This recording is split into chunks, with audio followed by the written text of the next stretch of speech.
Hey, what's going on, my beautiful people? This is your certified life and relationship coach, Coach Court. In this video, I'm going to give you 5 signs that you've healed from a breakup.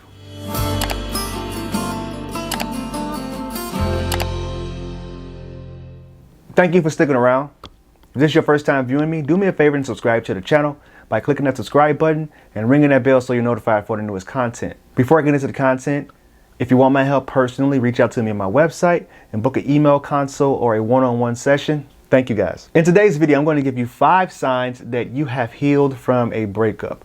Now, this process in healing is very messy. It's very long sometimes, but it can also be short, depending on your level of comprehension on the way you've showed up in a relationship, what you understand about relationships, understand about healthy functioning relationships. Not everyone comes into relationships with an understanding of what it takes to keep the relationship lasting for a long time.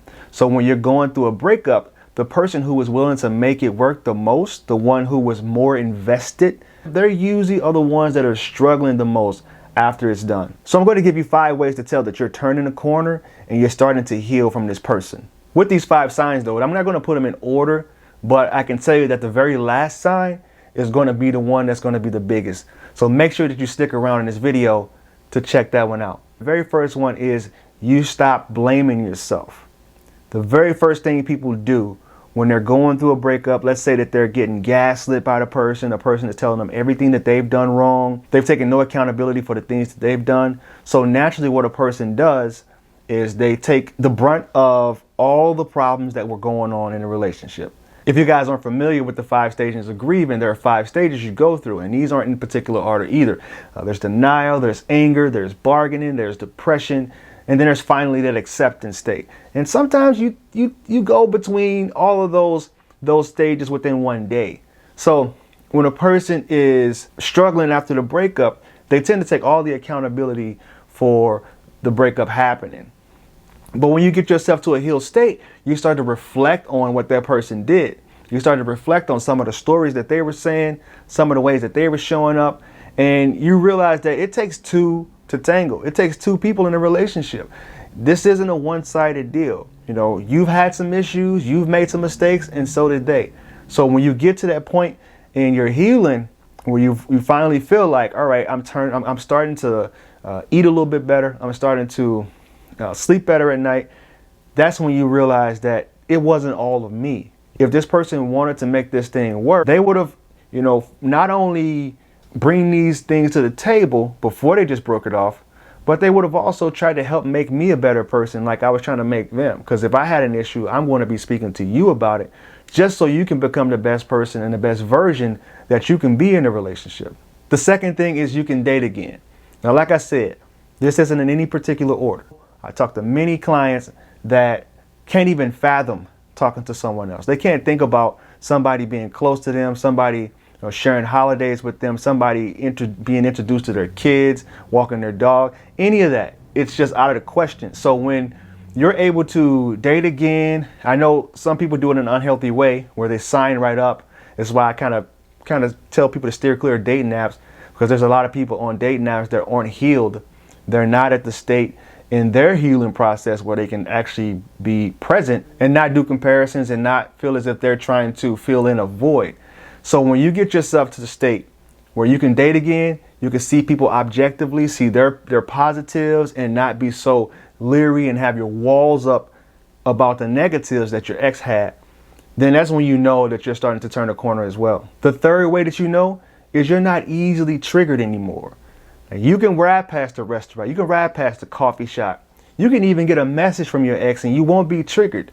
You won't be triggered, meaning you won't be emotionally unstable again, where you're overly texting them again, where you're starting to text their mom again, you're starting to stalk their social media again. If you are at this state where you're emotionally centered, you may be seeing someone, you may be moving on in your mind mentally, that's a really good sign that you're on the right path to healing. So whatever you're doing, continue to do that. The fourth sign is you're able to focus again. Now, these are in order, like I talk about. you can be somebody that can focus right away after a breakup, but for majority of people, it's really hard for them to focus again. I could tell you that majority of the men that I coach that reach out to me for coaching sessions, they're struggling. Like, they're unproductive at work. They can't stop thinking about this person. They're not able to enjoy their hobbies again. Watching hockey matches or whatever, soccer matches, you're not able to focus on the match because you're thinking about how you and your girlfriend or your ex used to watch this thing together and, you know, share memories around that particular sport. So you really struggle and you're not able to focus. And some people give it all up. A lot of content creators aren't able to create work because they can't focus. They get this either writer's block or they get creator's block because they just can't focus on their work. So once you're able to get back to that, you're heading in the right direction. And the very last sign that I feel is the most important one, thank you for sticking around to the end, is you stop obsessing about relationship videos. Now, whenever clients reach out to me and they say, you know what, I just want clarity. I just want to be able to move on from this. I used to be binge watching and diving deep into things about attachment styles, about get ex back, rebound relationships, all of that. Now I just want to know, you know, should I cut ties and move completely on? Are there signs that you can tell me that this person is no longer interested in me? Because I don't want to waste time. And I joke too. I say, you know, sometimes I feel like I'm a consultant. I'm a time consultant. Because one of the best gifts and one of the greatest gifts you can give anyone is your time. It's really easy to get caught up in this wormhole or this rabbit hole of breakup videos, get ex back videos. For a long time, I've known guys to go a year, 2 years, 5 years where they'll get into other little situationships, but they're still not able to get over their ex. They're like basically biding their time because their ex is with somebody else and they're waiting for the relationship to fall apart. So they'll get into these other time-killing relationships and they're not really healed from that other person. But you need to take your healing seriously. Understand that if a person decides to walk away from your life, and I know people are going to say there's going to be soulmates out there, but if they were your soulmate, they'd be here with you now, right? Absolutely. So that's all I got for you guys right now. Be sure to check out my other videos on the channel where I talk about rebound relationships, attachment styles, getting ex back, and having healthier, fulfilling relationships. If you found this video of any value, please like, comment, and share. Reach out to me on my other social media accounts, Twitter, Instagram, Facebook, as I am Coach Court. Thank you guys, and I'll talk to you soon.